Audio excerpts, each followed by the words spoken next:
All right, so let's get started.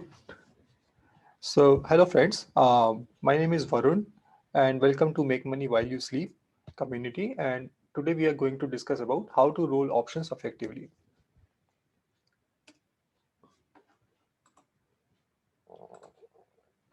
So, this content is purely for educational purpose only, and it is not intended to be an investment or financial advice.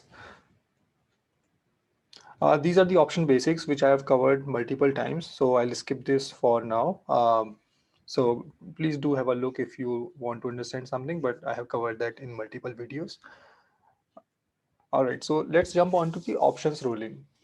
So rolling is nothing but a common way of adjusting your option position. So whenever options, the trade what we have done on in the options, if they're not working in our favor, then this is one of the way in which we can adjust those positions which are working against us. So what is options rolling? Options rolling is nothing but we close the existing contract, just like any other contract we close for profit or a loss. We close that particular contract and simultaneously we open a new contract on the same stock. Okay. So that is rolling of an option. So it's like closing that particular contract which is against going against us, or I mean particular contract what we already have in our portfolio and opening a new contract on the same underlying. There are multiple ways of rolling. What we can do is rolling out. Rolling out means that we open the new contract on the same strike. What we had for the previous contract, we open it on a same strike, but in the future date. Rolling up means when we open the new contract that is on the higher strike. So let's say we open a contract. We earlier had a contract on Apple for 100. Uh, let's say sell put on 100, and now we are doing a sell put on 110. So that will be a rolling up in the future. And rolling down means we open the new contract on a lower strike. So we'll try to also understand with the examples how and why we can use these different kind of ruling. So let me show you a couple of examples. So these are the trades which I have got already. So I can show you on my existing trade how do we do that. Rolling is very easy on Tastyworks, and this is one of the good feature of Tastyworks. So they had made it pretty easy, but there are few things which you have to take care of too. So let me try to show it to you. So for example, let me try to show you an example. For example, Python, this is already in the money for me, right?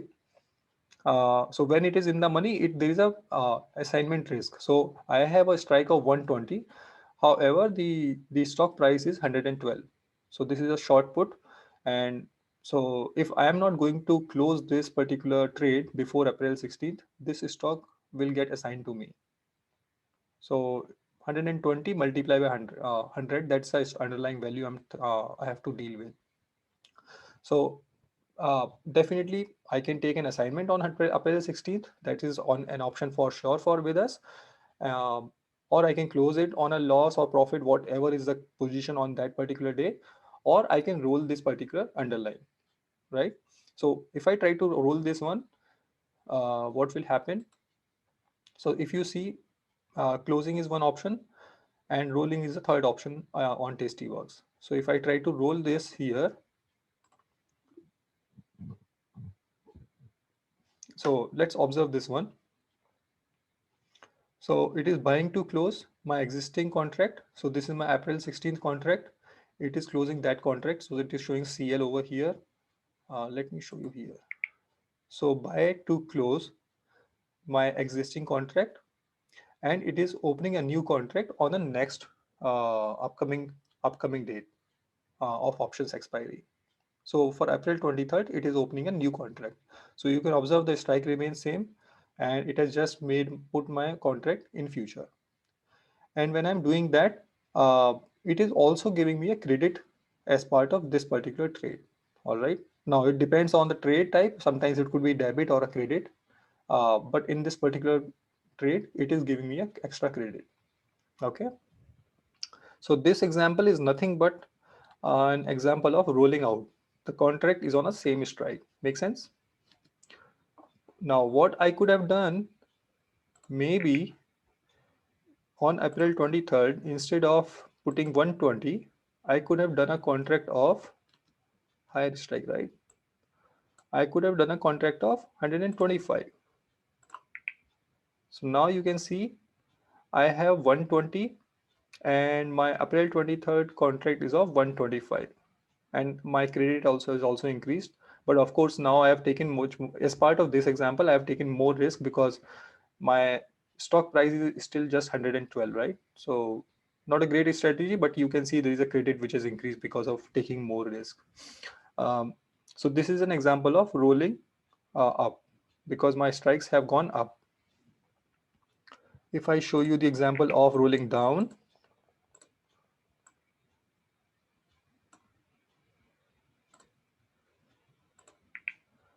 so look at this. This is an example of rolling down. So my strike, the new strike, is on a lesser than the previous one. Okay, and now you can observe I have now this transaction has become a debit transaction. So I have to pay money for this rolling down. So what does that mean? I mean, if you observe, my stock price was 112, right? Now 120 is little bit more far comparatively as compared to 115 from 112, right? So 115 is a lesser risk as compared to 120, and hence, in a way, market is asking us money because now we are coming from we are paying for the. I mean, the way I would say is earlier the market was paying us for higher risk, but now we are transitioning ourselves to a lower risk. Hence, market is asking for the our debit transaction. So that's how we can look at this one. So when do we want to roll up, roll down, or just have the plain rolling out? It depends on what is our mindset. Okay, so I will try to let me try to cover that further in my next slide. But do ask your question if you have something in your mind, huh? But Shruti, I think you are Shruti, and if there is somebody else, are you guys okay with this particular concept of rolling down, up, or uh, rolling out, or there is any confusion or questions? So just a question. Hmm. When you were trying to roll at the same price, or when you were trying to roll at a higher price, Hmm. it showed that you will realize a profit of some $822.50, and Yeah. also showed that there would be a credit. Yes.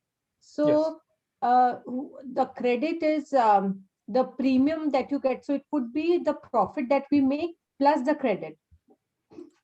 Yeah. Let's try to put that 120 thing, huh? Okay. So yeah, this is a credit which we are getting after doing all of that, like closing and opening, right? Um, both of them together is giving you a credit of this amount. So this is over and above the profit which we will realize, which is 822 here. Uh, if this order is filled, you will realize a profit of 822.50. If the price of Piton winds up being greater than 109, your maximum possible profit is 1099. So you might want to not look at this like this. Um, I will try to show you how it is going to work out. So let's try to do it in the different way, just to ensure that we all are referring it properly. Okay.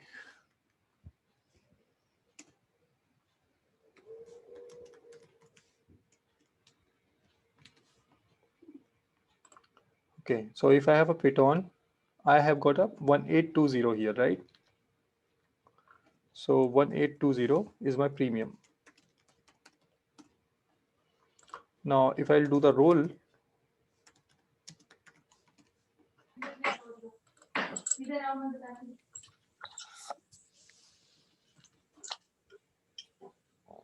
Hello. hello. Hi, Varun. Hey, hi Ben. Hi Sachin. Hi. Yeah, I'm trying to cover the rolling strategy today. Sure, sure. Yeah. Yeah. Okay. Go ahead. Okay. So I will try to. So in this example, we are already getting 1820 as part of this trade, which already I have collected, right? 1820. And if I try to close this position, let's look at this. If I try to close this, I will get around 995.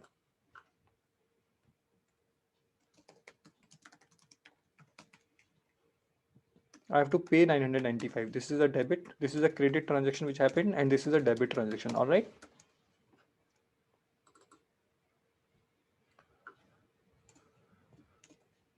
And rolling trade.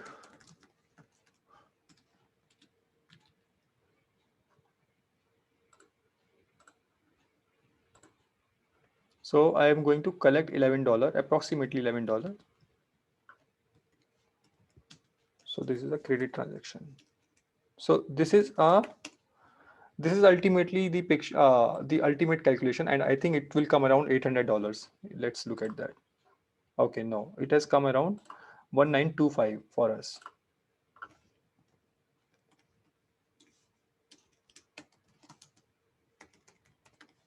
Okay.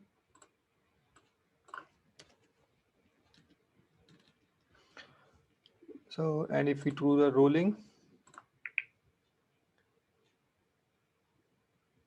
so this, if we don't do anything, then this is the profit which we are going to make. All right. Um, how it is showing this one or if this order is filled, you will realize a profit of 822.50. Okay. So if this order is going to be filled, um, it is just telling me about this transaction, these two transactions, all right, that I am going to make this profit right away, 825 here, right? Open the earlier credit which I had and the closing of that trade. So this number is just showing me that, but my maximum profit and loss ultimately will be this one. Okay. So overall, I don't see, whenever I'm trying to roll, I don't see this because my trade is actually, is a little bit more complex. So I will have to do this kind of calculation in terms of what has been my credit and debit. Does that help? Uh, I'm a little confused. I mean, Okay. yeah. So is this working out for you, this one? Right. So closing the trade, when you go to your Tastyworks, it is showing a profit. I mean, um, it is showing ITM and it is still showing profit. It is showing you So profit because this is a profitable trade for me. So let me try to show you some other example where it is a loss. Generally in the money is a loss. This trade already is a rolled trade, so it is showing me profit now. Let me show you some example where I'm making a loss. So let's pick up this particular example. Even this one I have rolled. Qualcomm. I just want to ensure that a trade which I have not rolled and it is making me a loss. That will be a good trade to look at. Maybe let's look at NNDM.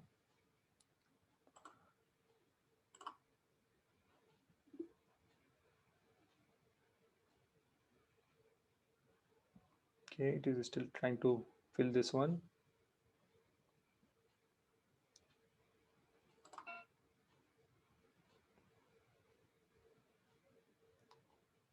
It's taking more time.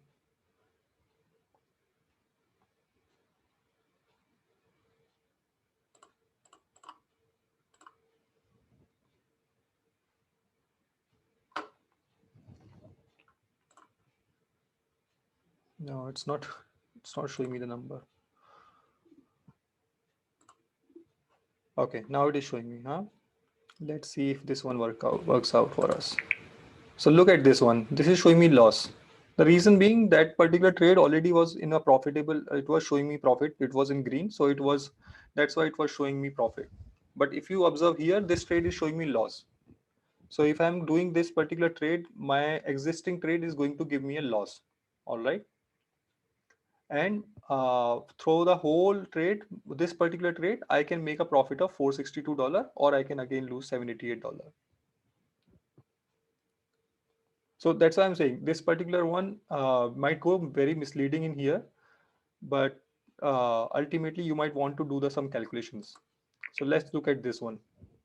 So this is NNDM and NDM.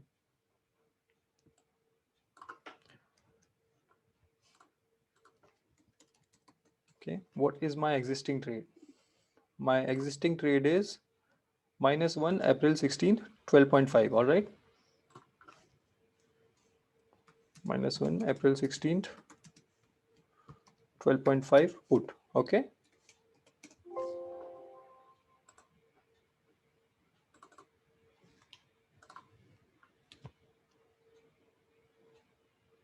sell put.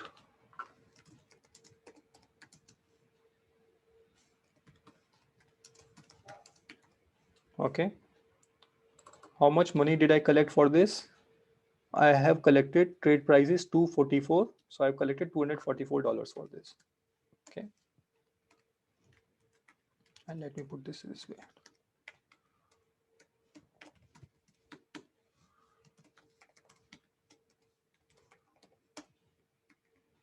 Okay, if I try to close this now, what is that going to be? If I try to close this today, let's focus on closing it. If I am going to close this, it is going to debit $435. Let's not look at this. I am going to look at this one because credit and debit is the one which gets into my accounting book. And once that credit debit happens, whatever is the difference of that is becomes my loss or a profit. So I'll try to go from a debit and try to come on this number, these numbers, huh?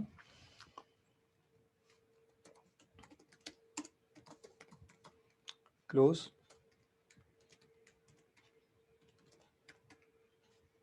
What is my debit? 435. So it will become minus 435. This is a debit transaction. And what is the difference between them? 191. All right. What we see here, 191. Make sense? But if you observe your books, right, if you go in your order history, you are going to see this kind of these numbers. You never see 191 there. You will see these numbers. So that's why I'm trying to focus more on this. All right. Um, Now, if I have to roll this, what is the roll means? I will close this and I will open another one. And let's make it May. I will try to put it for May.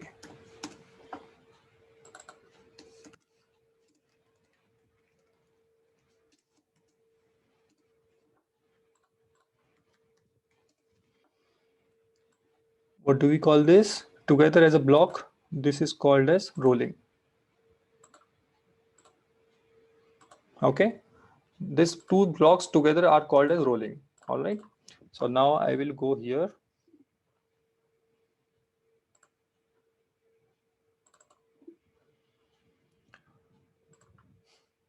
May, I'll go and open.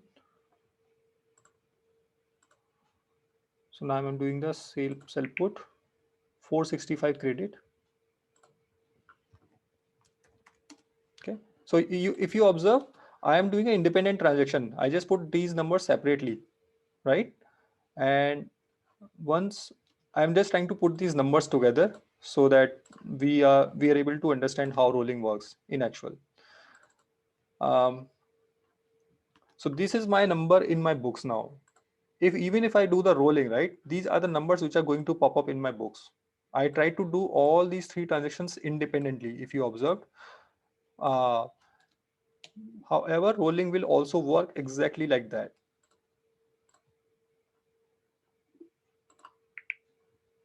Okay, so this 181 is the closing of earlier it was 191, now it is showing me 181 just by the change of the price and those numbers. So it is a loss right now it is giving me, and this $462 and $788 is nothing but coming from here. Um, so it is giving me a profit of $30 and $462 approximately. It will be the maximum profit for me. So uh, I'm not able to match these numbers. I was expecting I'll match these numbers exactly. This 37 you would want to match up with this particular number 37. It is showing me 30 here. Ideally, it should have been 37. So it's a difference, a bit of a difference between those, but uh, this rolling, it exactly matches to this one, this particular scenario. And these numbers are going to also match approximately to that one. So I think in short, we can say not, I mean, just to give a idea, so the total realized loss will be 181 minus 37. Yes, Okay. yes. But you are still on a trade, by the way. Right. And you said that you did it individually just to show us. So when you do it in actual, you would obviously be selecting the two and then doing a rollover. So it will be in totality, open and Yes, close together. yes, Okay. yeah. Mhm. I just wanted to show you different separately so that you understand it, that how it is working out. So it's not different at all the way we have done it separately. Okay. Only thing is there could be some minor difference as we were seeing like $7 difference here and there. So that is, I mean, that is something you could also adjust in these when you are going to open and close. Okay. So that is not going to be the factor for our decision. And could you open, I mean, roll it over here? You showed the example where you, instead of April, you took May. Yes. So is it, you can do it for June or you can do it for whatever? Any time period. Okay. So there is no limitation on There that. is no limitation. The Okay. And limitation is, yeah, the limitation is not there. But as a trader, you would want to decide what is the right timing for you, right? You don't want, if you will take it next 1 year later, you have to wait for 1 more year, right? And your capital will be blocked for that year. right. And is there limitation to the number of times you can roll over? No, you can roll over every infinite number of times. Okay. Okay. Just to save yourself from losses, and if you think that market might recover in Yes. future, this might be a good strategy. Yes. So, and why you can do it infinite number of times? Because theoretically, it is not different than doing this, right? So your broker will not restrict you from rolling because you are The ultimately new closing the trade. trade and you're Yeah. opening a trade. Correct. Okay. Okay. So this is how it works. Okay. All right. Let me come on to that. Any other question? Okay. So when do we, let me see if I put those things here. So key takeaways are options have got a lot of options as we are always observing. Um, One of the tip what I would suggest is all whenever you are rolling, especially when you are selling option, I try to focus more on selling side. Buying side does not have too many technicalities because you are not dealing with the risk. You are actually gambling in terms of or speculating more for market to go up or down. But when we are selling options, you are dealing with the risk. Hence, you have to be more technical and you know to give more thought to the things. So when you're selling options, you should always try to roll for a credit. Okay. So how when I say that, what does that mean? If I'm trying to roll this one, if you observe, I am getting a credit, right? This is showing me a credit transaction. What does that mean? That I am taking a loss on my previous transaction and I am doing a debit on my previous transaction and I'm doing a credit on that new transaction. And the difference of both is still making me more profit. Okay. Does that make sense? Like this is a debit transaction here, right? And this is a credit transaction. Okay. Forget this one now. We are not because these are the two which we are focusing for whole. Okay. If this is not positive for me, this 30 right now, right?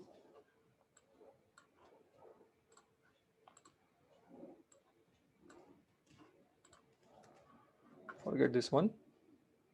Let's focus on these two.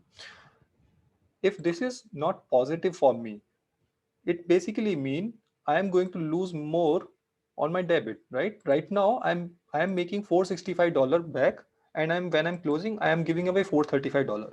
So overall, my I am still making more profit than my previous transaction. Okay, but there will be scenarios where uh, it will become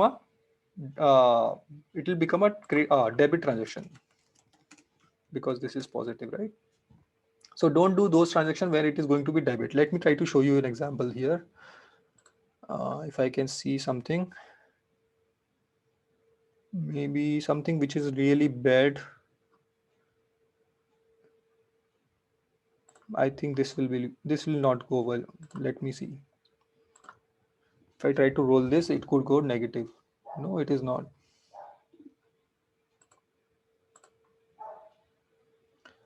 Fold.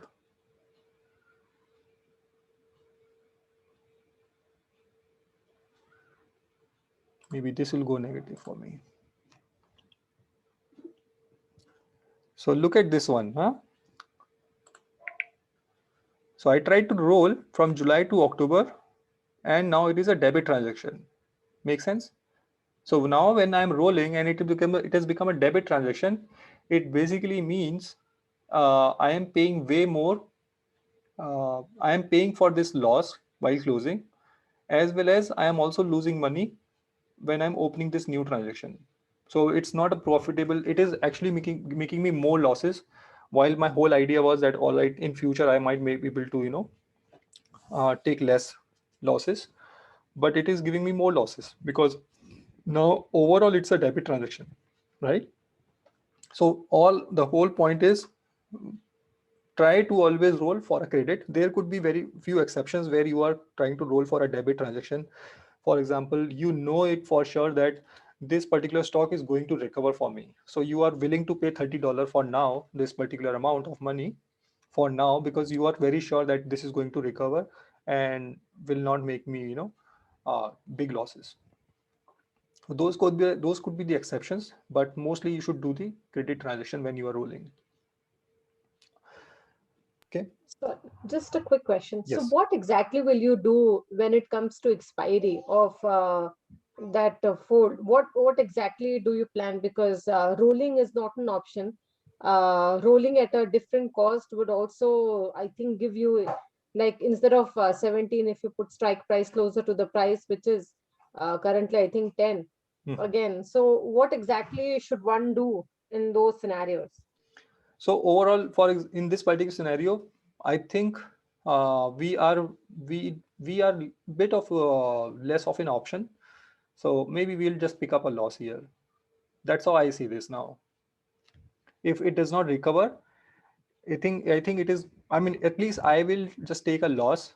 Uh, Reason being, otherwise I am just playing with this fire whole year or for 6 more months, and this is not going to recover for me. And I'm keeping my capital blocked.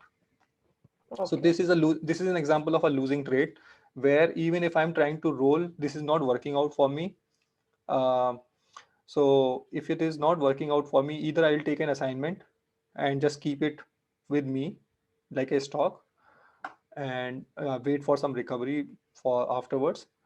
Otherwise, I'll just take a loss by closing this contract itself. So right now I just have two options on fold. Either I'll take an assignment, or I'll just close it for a loss. That's how I see this particular trade going. Okay, got it. Thank you. Okay.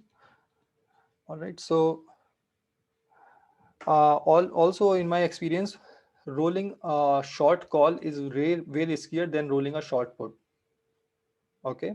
So if you are selling call and you are also selling put, always ensure that when you are selling call, you are way more sure. You are very sure about why you are rolling it. Okay.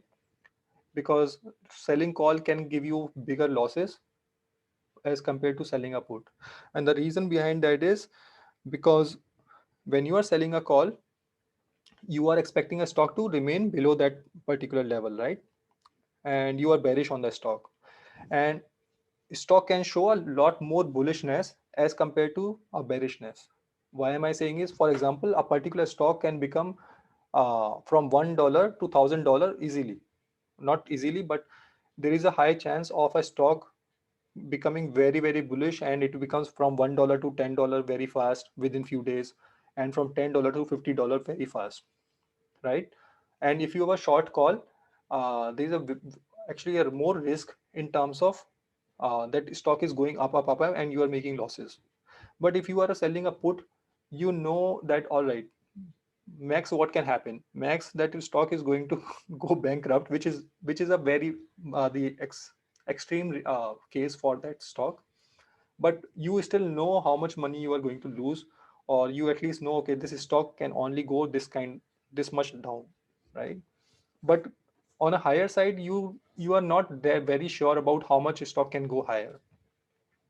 Like GameStop went from $10 to $350, right? And if you are selling a call there, you will end up losing whole of that amount of money for $345 or whatever. So rolling an in the money short call is riskier because you are never you are not minimizing your losses. You are just postponing your plan, right? So you don't want to take that risk right now, assignment risk right now. So you are postponing that particular plan. So that's how you should plan to roll, rather than thinking of, okay, I can keep on rolling infinitely. That will not help you always, because then you are getting stuck in that particular trade itself. So that's my recommendation, but people can have their own style of playing with this rolling. So you should also try to experiment on those things, and then we can discuss what has been the learning. But that has been my learning here. It is important to understand that rolling is a method of postponing the assignment risk, and it is not a method of removing the risk. Okay. So whenever you roll, you always have that mindset that you are just postponing that assignment risk, but it is possible that that assignment could happen, or you might have to pick up the losses later if your stock does not recover, right? So let's say, if, for example, in this case, right, NNDM Fold is a good example, right? So I had a strike of 17 in Fold. Where is the Fold? Okay, it's here. So it's a good example. Like Fold, I had a strike of 17, and Fold is right now trading at $10. Okay. So it has fallen by almost how much? Almost 70%. All right. So I am now expecting that stock will recover by 70% to make me this particular trade profitable. So very, very difficult for that stock. Unless this stock takes a huge run, it's very difficult for this stock to make me profit. All right. Um, so I can postpone the assignment risk by keep rolling, but someday I will have to take a decision. Otherwise, I'm just keeping my money stuck here, and this stock is not recovering for a long time. All right. So rolling is not a method of removing the risk. It's just a method of assignment, postponing your risk. That's how we should look at it. Always keep a note of your rolling trades to monitor your credit, debit, and your break-even cost. So that will become, this is the most helpful strategy plan for this, because when you roll, right, you have multiple transactions going on. So if you have a grasp of everything, you can plan your next steps easily. So for example, I showed you this one, right? So if you have this particular note with yourself, that when I opened, how much money I collected, when I closed, how much debit I did, and when I rolled, when I rolled these are the two transactions together, how much money was debited and credited. So if you see now, you can easily figure out what's your break-even price today. Okay, so 274 I'm collecting. So what is my break-even price?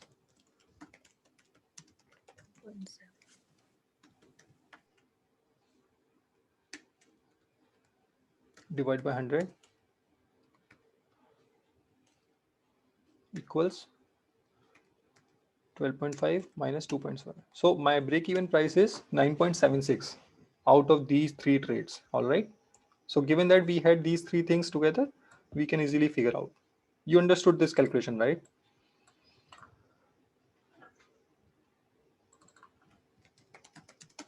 Yeah. And even the 30 credit that we got from rolling this trade. Mhm. So what I remember, 181 was the loss So if you're able to roll it in a similar fashion with us even a small credit, in Yes. about 6 times, you're able to recover that loss as well. Yes. Yeah, absolutely. You keep on collecting bit of a credit every time, right? So that is possible for sure. But all I'm saying, I was suggesting is, but don't make it as you're the best tool with yourself, right? Use it consciously, that okay, rolling will happen and you will be able to recover from your losses, and maybe stock will also recover. But if you think, let's say, stock will never recover, maybe you can just close that trade itself, and put your money on some new trade. That's the idea I was thinking of. Sure, sure. Got it. Varun, Yeah. I have a question. Yes. If you go back to your previous slide with NNDM, And NDM. your Yes. Okay. Sorry. Excel file. Yes. Yeah. So earlier you said you make a credit of $30, but I think that credit should be 274, isn't it? Yeah. So this Like 274. how come you just said 30? Yeah. Okay. So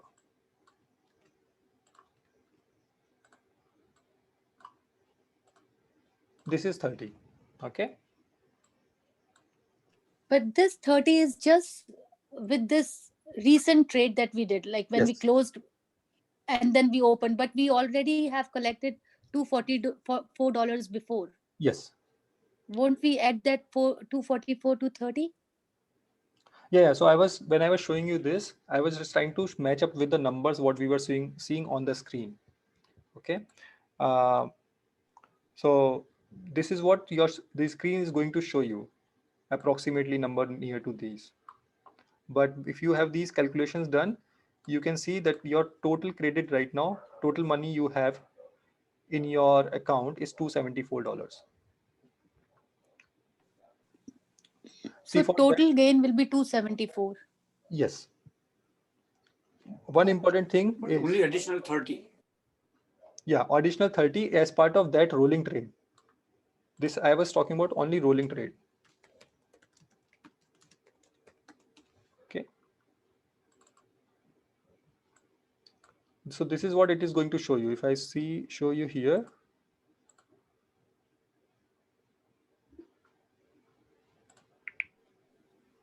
see this number is showing you here, right? This is 38 here.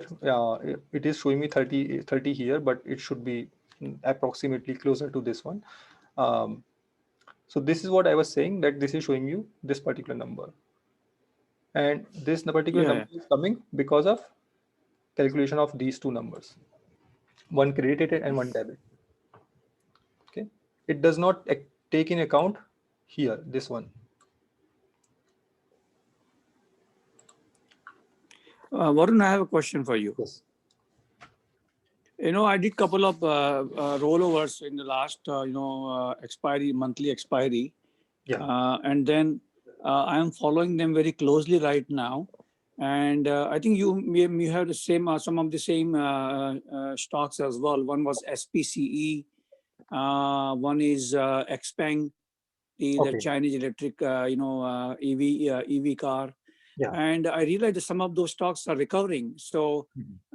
I am making some profit on those rollovers. Yes. So what I was wondering is, should we wait for the next expiry, like until April 16th, or if I make reasonable profit, shall I just close them before the expiry? Okay. Very good. Uh, did you do this kind of recording for those trades? Yes, I have all. Yeah, I recorded. Yes. Okay. So if you have those recorded, then you can calculate how much money you are making. Sometimes what's going to happen, they will show you here as green, right? Makes Mm-hmm. it is showing you green here in as part of Mm-hmm. whole trade, but it is not profitable for you ultimately. It is possible. So Right. Net profit. Yes. yeah. And it is also happening for me in Python. If you observe, this is my roll trade right now. And if I see, I think earlier I made around $200 trade, and then I rolled it for $18-20, and right now it is showing me $822 in profit. But my overall losses in that trade was bigger than this. So I will have to have this Mhm. calculation in my journal to ensure that I have to be profitable. So if you are profitable, yeah, you can close them. Uh, but if they are not profitable, then maybe you can wait for some more recovery. And is there any advantage of closing those positions on a bear day or bullish day? Because let's say if you close it on the day when the market is up, right? Let's say 1% or 2% market is up, and the stocks are also going up. On that day, you may have to pay less for the closing orders. No, if stock is up, your profit is more on that day, right? Mm-hmm. So maybe you are collecting more money on that day. But if stock is down, your profit, this particular gain is going to reduce. Pretty much like Right, right. trade, right? If my stock is going up, this particular gain will start moving up for me. So Mm-hmm. you want to close on a day when, if you are trying to close it early, you would want to close it on a day when you are making maximum profit. So yeah, Right, right. Okay, when the thank you. day it is bullish, the day it is green, it might give you a bit more profit, mostly. Right. Okay. Just a small question here. You Yes. mentioned that sometimes what you see on your screen might not be realistic in terms of gain. So Yes. it is more relevant in terms of the rolled over options or normally because I'm new to this, but what I saw was I've not rolled over trade, but what I saw was the gain. So is this something that we should always be careful about? Yes. When you are rolling, you should know this. I have done this mistake when I was also beginner, that I saw, all right, this is showing me green, wow, and it started giving me very nice feeling. And then I realized that okay, I am not focusing on these credit and debit transactions which are going behind the scenes, and I just see looking at these numbers. Okay, so broker is just showing you this particular trade at this moment. What is the gain happening for this particular trade right now? But it will not give you the full picture of how much pain you have taken in terms of debiting that, in terms of a debit transaction. All right, it is not giving you that picture here. Okay, so let me show you. Python is a good example I can easily see here. Let us see this one, guys.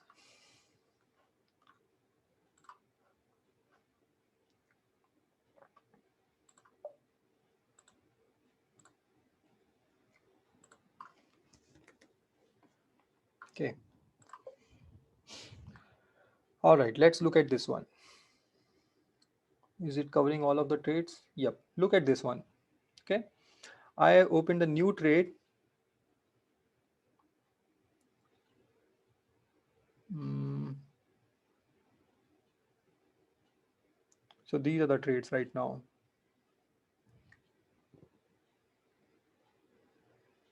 115. Yeah.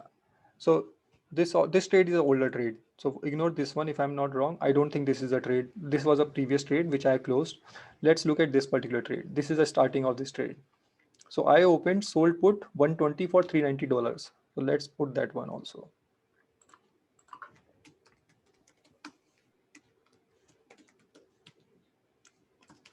Sell put minus 120 P March 19th. Okay, makes sense. Strike was 120. How much money I collected? $390. Okay, this is a credit transaction for me. Then Python was not working good, so I have rolled it. So these are my roll transaction. If you observe, I have sold it and I have bought that. So this is buy to close, closed this particular trade 120. How much money I paid? Minus 1542, minus 1542. Okay, and open.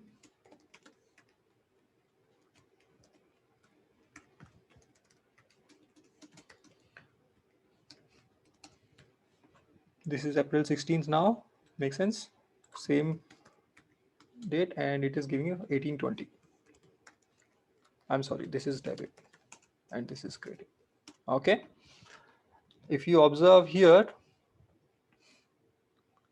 it is just giving me one number like 1820, right? And it is gauging everything. All these calculations are based out of this particular number which we are seeing here. Okay. However, now you can see this number is just one of them. Okay. But I have done 3 transactions here. So broker, when it is showing me in their interface, it is just gauging, or it is giving me measure of on every transaction on based on this one, because this is the only transaction they have in their account right now or in their dashboard. But this is my rolling transaction. These two are my rolling transactions, right?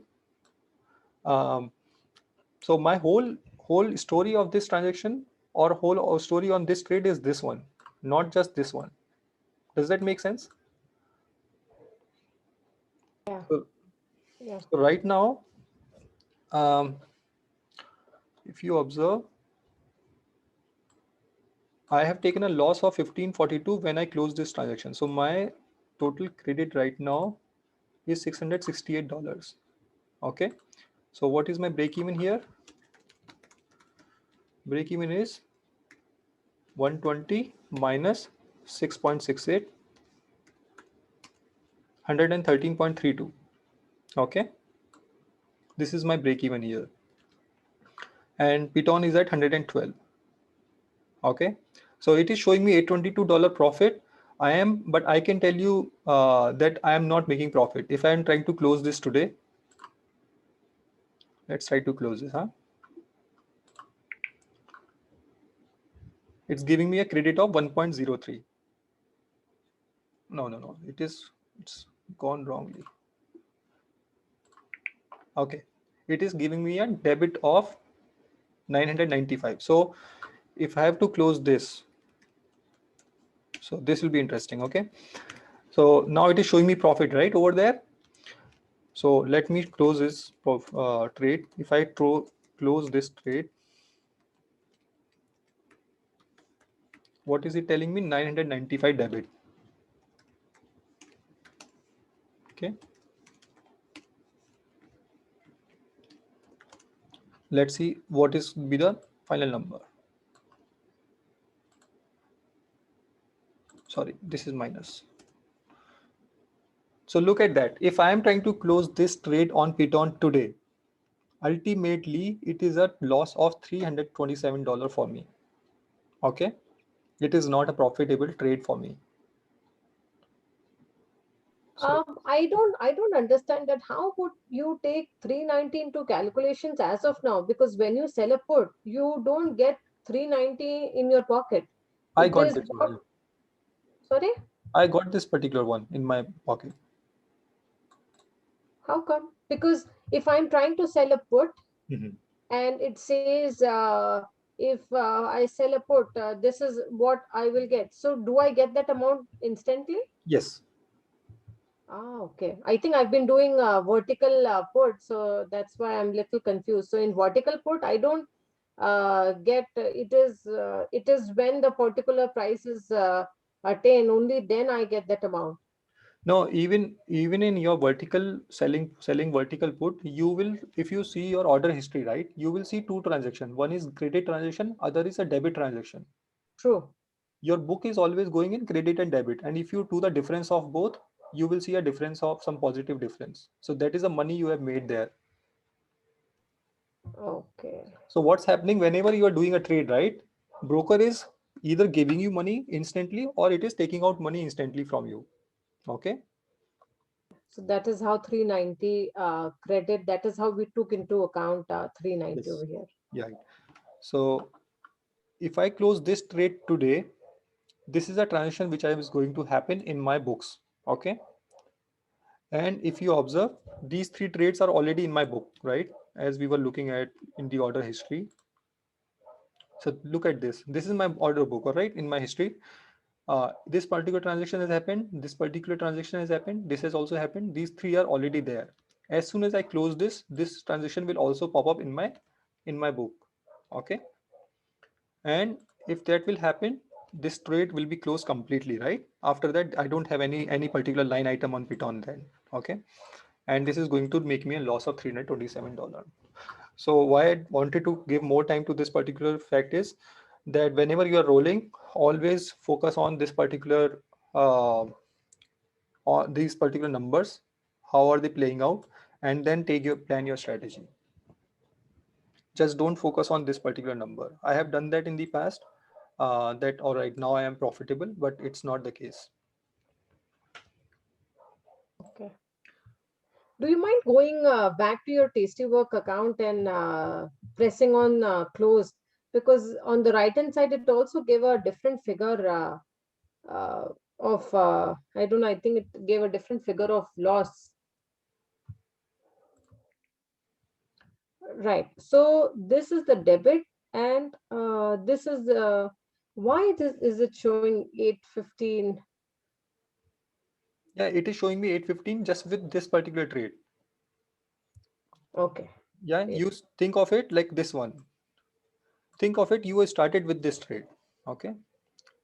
Okay. So it is basically a giving you a net calculation of the last two trades. Yeah. Got it. Think of it Got that it. you started with this trade. Okay. Nothing else. It's a very, when you started with this trade, you started with this trade. All those numbers which it is showing you on the dashboard, it is just giving you number based on this trade. Got it. Got it Okay. now.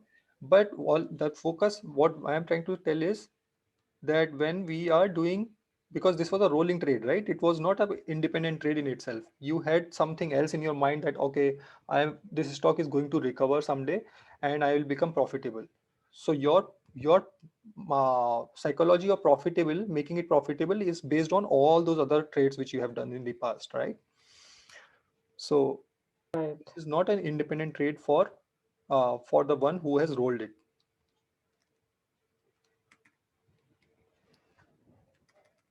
So I have done this mistake in the past when I did not understand rolling very well, that I was always seeing and I became very happy about it. All right, it has become green for me. And later on, I understood that it's not it's not green and it is not profitable. I will have to look at all these credit and debit transaction and understand where am I right now. And this is something which broker will not tell you. Broker is showing you $815 profit here, and you will become very happy that all right, this is a profit for me now. But your total account value or your portfolio value will keep decreasing. Right. All right, Yeah. because you took a loss when you rolled it. I think it's quite important to maintain such Excel because Yes. even with one trade, the calculation they get very complex. Yes. And yeah. Always take an export of your order history. I do it every day. Um, I take an export of my order history. This is how I use this. This is actually way better for me to understand what's my trade doing. Um, and I try to always focus on these credit and debit transactions to understand my profit and losses. I don't try to focus directly on my profit. I try to look at my credit and debit transactions. So the screen you showed, it will not come automatically unless you take the uh, you export the this thing into a file or something. Yeah, you can do a CSV export. At least here, you generally all broker must be having some way of exporting it, so you can export it. Okay. I'll try to cover in maybe next session how you can do bookkeeping for your trades, but it's just the way I have tried to do bookkeeping. There could be better ways of doing it, but I'll show you next, maybe in the next session. Okay. Yeah, I'm still working on the just uh, improving my template which everybody can use. So yeah, maybe next week I'll try to do that. Yeah, so guys, this was the reason to take you with these calculations. Okay, any other question?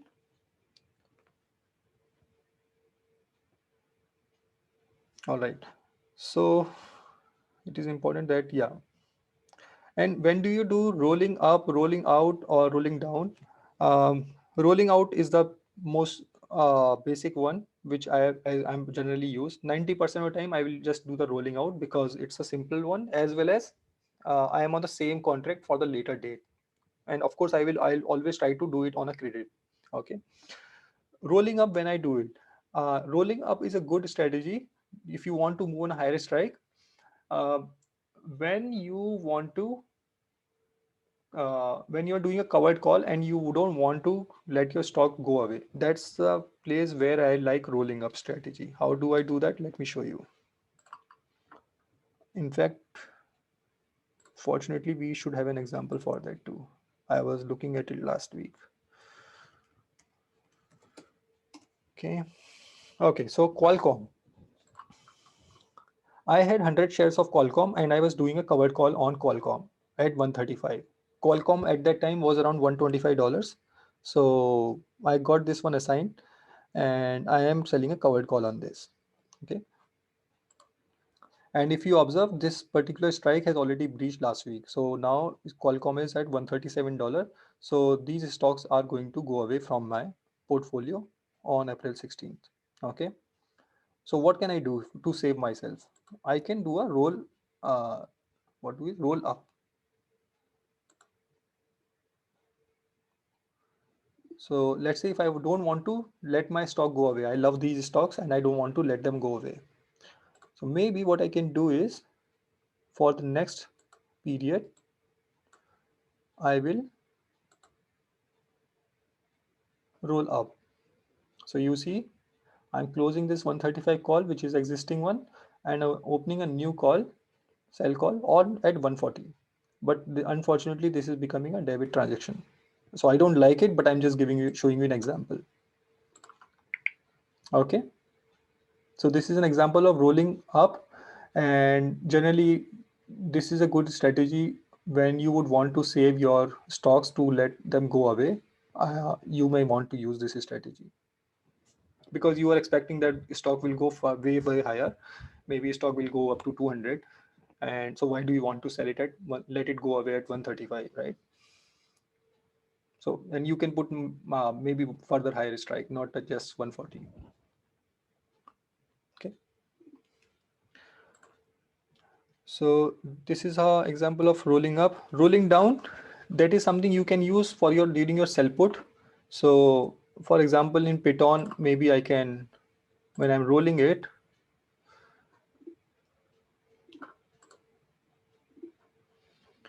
I can roll it for 119. Let me see. See, so I have reduced my strike by 1 point, and it is still a credit transaction. So now I have reduced my risk a little bit more, right? Just by making reducing this particular strike, right? So now my strike has rolled down. So my risk has gone bit more lesser. But if you observe, my credit has also gone lesser. Why? Because now market is paying me lesser because I have reduced my risk. So ultimately, it's a game of risk versus how much you are going to get for that money, for that risk. Okay. All right. So this was a, yeah. So always keep a note of your rolling trade so that you can monitor your credit, debit, and your break-even cost. So don't fall into the uh, fall into the that broker dashboard thing. Don't fall into the trap of that one. So yeah. Any other question, guys? All right. Yeah. So thank you, everyone. So do let me know if you have any feedback or you have any questions. So let me know about those and we'll try to discuss them. Okay. All right. Thank you, everyone.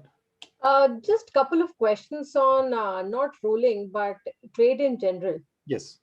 So sometimes I see that when I'm trying to put a trade, even though it is within the bracket of ask and bid, I face a lot of trouble either in opening a trade or sometimes in closing. So is there a trick? I mean, you mentioned that if I increase my expense or if I increase my loss when I am trying to sell, it helps, and when I'm decreasing. But even sometimes, because of course things are changing very fast, but sometimes I struggle. So is there a trick to do it right, or just a question on? See, generally it happens for those stocks where the liquidity is low. You will observe that mostly in those stocks. So for example, if you are dealing with Apple, right? Let's look at Apple. You will not face that issue. Okay. So you see, even in Apple, there is a difference between these two. The more liquid the stock is, the lesser the difference between these two. What is bid and ask? Bid is of something where buyer is saying, okay, this is a price I am going to pay for that, and ask is the one where seller is saying, okay, this is the money I want. So there is a difference between these two parties. All right. The time whenever there is a trade, these two parties are coming together and they are agreeing to a particular price of a option. So the more the difference is, more difficult it will be for you to get the fill very easily. Okay. Okay. So the more, so if you're dealing with liquid stocks, you will not see too much of a difference between them. But if you are dealing with a very illiquid stock, which does not have too much volume, you will face that issue. I'll show you. I have got stuck in many of them. Like Fold is an example of that. It is not liquid at all now. So let's look at that. Look at that. Um, Look at this particular bid and ask. How drastic difference is there, right? 0.60 to 0.40. So so there is no the buyer is saying I will just pay $60 for this, and the seller is saying, okay, I want $410 for this particular option contract. So it's difficult for two market parties to come together and come to a price, right? So more liquid a stock is, this particular spread is going to be narrower. So basically, we should be mindful of the fact that what is the bid and ask price and what difficulty we might face while closing that option. Because if it is Yes. as high as this 0.60 and 0.60 and 4 point, then even if you're able to open it somehow, then closing Yes. might become an issue. Yes. Although things might change drastically, but this should give us a good kind of illustration of how things might go. Yes. You are on point. Yes.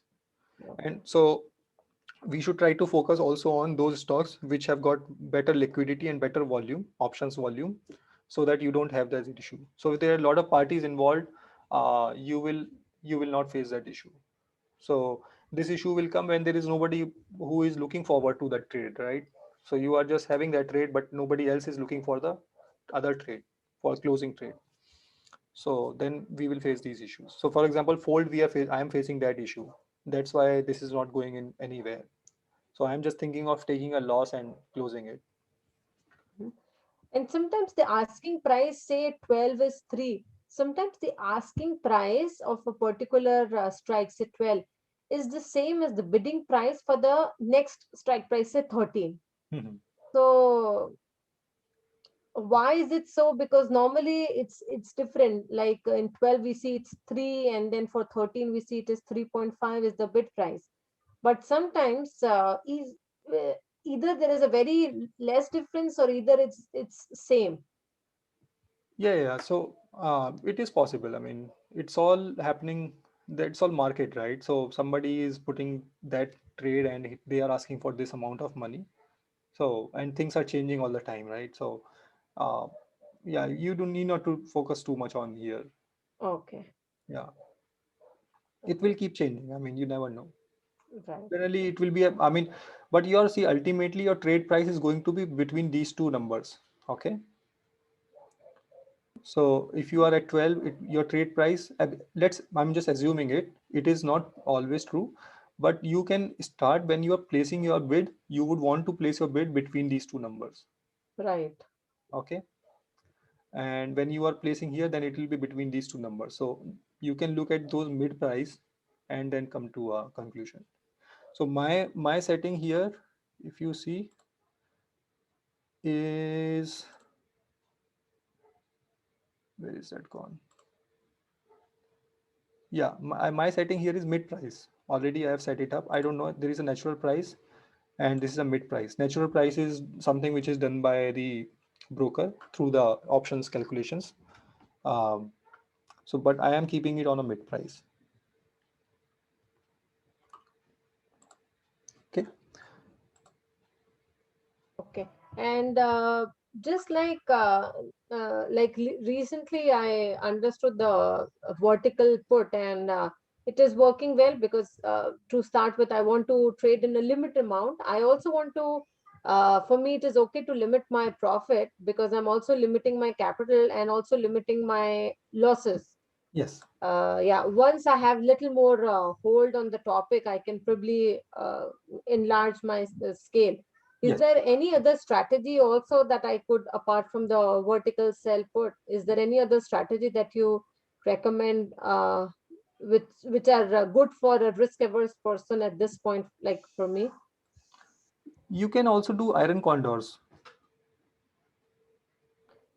Okay. The only thing is it's little complicated, and as you mentioned the last time, for rolling over and all, it might be very tricky to roll them, Yeah, because yeah. there are, When you're yeah. putting verticals or iron condors, uh, don't think of rolling. Just think that you are going to take a loss if it is not going to work for you. That's the best way of thinking of verticals or iron condors. Okay. Because when you enter in a vertical, you have already defined your loss, right? And that's why you are taking Right. lesser premium, because you want to have that particular insurance with you. So when Right. a trade is not working for you, why not just leverage that insurance? That was the whole reason you took bought that insurance, right? But if you did not want to use that insurance to minimize your losses, then probably naked put could have been a better deal. And that's why I do more of a naked put, because I know that I'm going to keep that stock, because your risk is ultimately assignment risk, right? Right. So And the capital associated with yes. assignment. Yeah, so if I am ready for that, then I don't want to pay for any insurance. Your vertical is nothing but an insurance you have added. The other trade which you have added, there are in vertical you have two trades, right? One is sell put and other is buy put. That buy put is nothing but your insurance in that trade. So whenever you are entering in a vertical or in an iron condor, just be ready that if trade does not go in your favor, then you will just take a loss. So on Friday, I shared this trade on Amazon. This was a beautiful trade. It's a very rare trade. I don't see it often. Mm-hmm. Um, so I have put a this is an iron condor, um, and my risk reward ratio is 1:2 here. Generally, it is reverse. It is 2:1. But here I was getting better reward as compared to the risk which I was taking. So it was a really nice trade. So how did you work on this trade? I mean, because for me, what I do is I see a stock and then I try to figure out what are the premiums and how. So how do you go about, like, for this? How did you realize that this could be a, risk reward ratio of 1:2? I mean, what Hmm. are the factors that you take into consideration while choosing such things? Yeah, yeah. So I don't know. I mean, this was just fortunate because I have been trading Amazon from some time. So I keep checking it out. And on Friday, I was just checking it out again. So I found this trade, uh, I think because of volatility on that day on Amazon. So this trade popped up. Trade popped up means I was checking Amazon and I thought, let me try this particular trade again.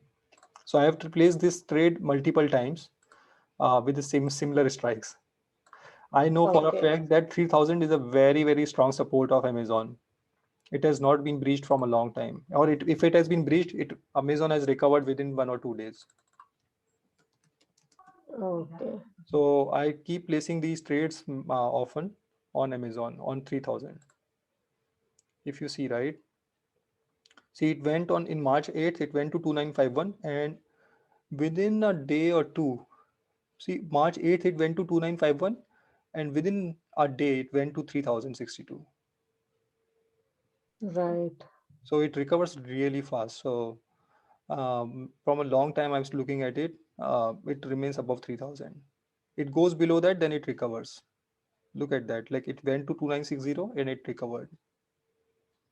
Every time goes below that, it recovers. So yeah, I've been placing this trade from some time. I am not sure about the sell call side. It can be breached if Amazon goes very bullish, but it's a fair risk. The risk is so low here, $395 risk, and I'm going to make $605. So I said, all right, let me take this one. Right. Yeah, it's indeed a very great trade. I mean, Yeah, so you can place iron condors, and it is not going to take more buying power what you are already giving for your vertical. okay. Okay. Can I request you to go on your portfolio where there are few figures or a few like the POP. Is it talking about the profit? Yeah, it's a probability of profit. POP means probability of profit. Okay. It is a calculation done by broker in terms of I don't know what I mean. There is a formula for that what they must be having, and you can Google that. Uh, so they have calculated that this is a probability of our profit. Okay. And it also shows on the top the probability of profit of the entire portfolio. Yeah, it is showing you here. Right. It must be nice for you. For me, it is bad because my March did not go very well. So now it has gone haywire. But Oh, don't trust this one. It does not work very properly, especially for the complex trades, and we are doing that rolling and everything, right? So it is just showing you the snapshot. As we were talking about Python, right? It is showing me profit, but ultimately it's a loss for me.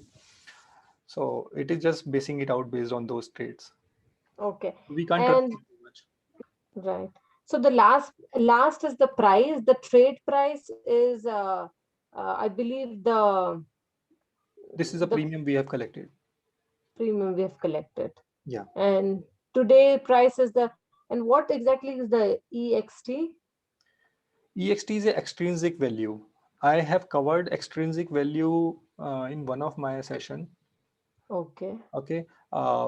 Basically, it is nothing but the amount of, in a simple way to understand, this is a value of that option. It's still left Hid- for me. hid- Okay.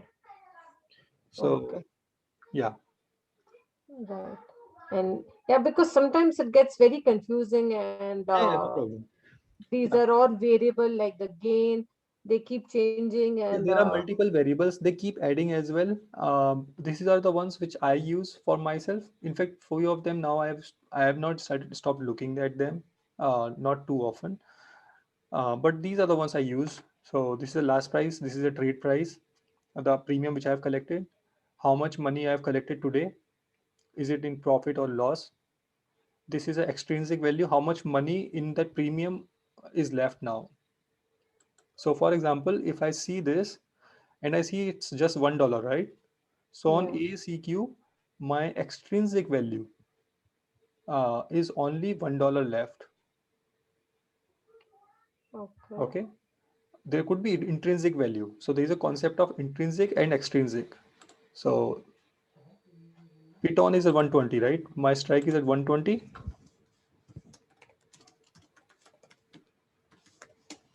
Current price 112, right?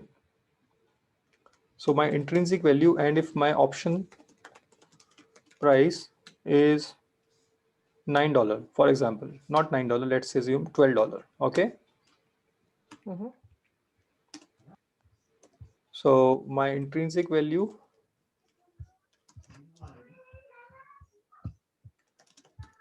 of option is how much? It is 120 minus 112, 8. And my extrinsic value is how much? Is 4. Okay. This is how you see this. So this is an extrinsic value. 112 is the one which I have my current price, and strike is 120. So overall, if I'm selling a strike of 120, a sell put of 120, I am intrinsic value itself is 8. So your option price is never going to go below 8. Okay. All right. If it goes below 8, then just buy it. You are going to make free money. Um, but your extrinsic value, the options, the premium, what you are collecting, the market which is paying you for risk. This is a risk Mhm. payment for risk. Mhm. Okay. market is paying you for risk this much amount of money. So this is how you can look at this. This is not the risk, this is going pay. This is not a risk, non-risk. This is just a difference between those two price, strike and the price. Okay. So maybe I'll cover it further. I have covered that in one of the session, but I can cover this further. But extrinsic value is the one which market is willing to pay you for the risk. Everything else is intrinsic value. So if I see this, that my extrinsic value is so less now, so market is not paying me too much for the risk which I'm taking. So then I will think of, all right, I should just close this, or for a loss. Right now it is showing me loss. Maybe I can close this or roll this. You know? But if there is a lot of extrinsic value left, I will just keep that option for myself, because I know I'm going to make more money here. So I'm on Amazon, I'm going to make $580 more. This is a risk market is willing to pay me for. All right. Okay. So normally for the trades which are going in our favor, it would normally be more, and for the trades, or maybe not. Not, I mean, no, gradually you will see this is going to be decreasing every day. Okay. And by the time you will reach on to the day of expiry, it should come very minimal, like $1 or $2. So you are basically closing your contract because market is not paying you too much money on that day, right? But So that money basically you are with the collecting time. every day. Mm-hmm. You are collecting this money every day, by the way, right? Okay. Some small portion of this money you are collecting every day. Hence, your extrinsic value will keep decreasing. So Okay. this risk will keep decreasing, right? Okay. Risk will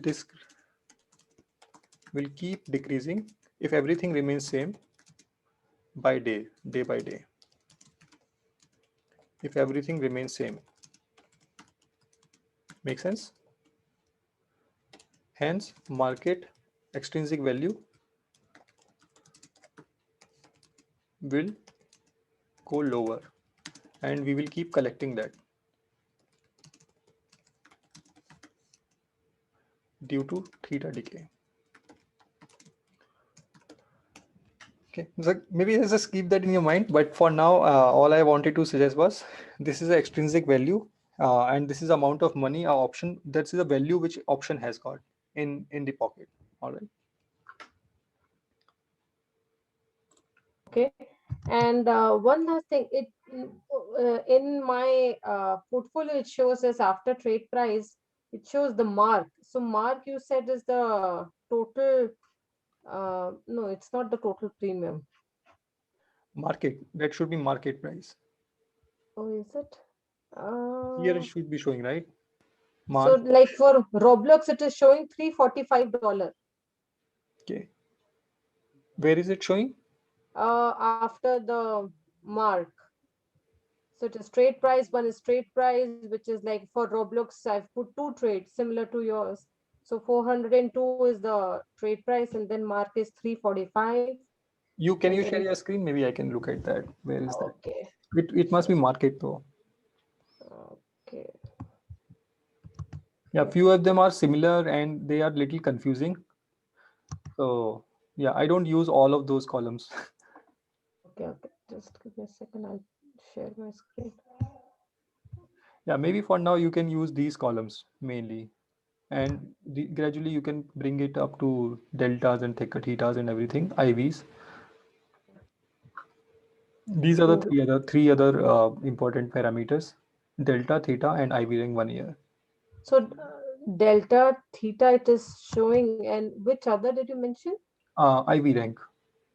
Okay, I think you have.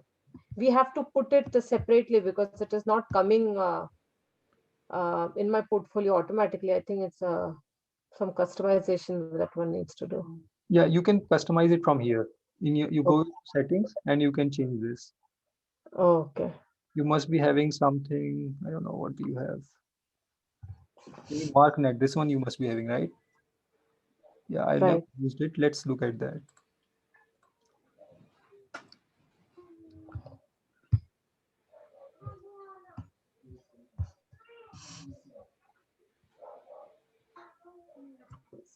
Let me stop recording.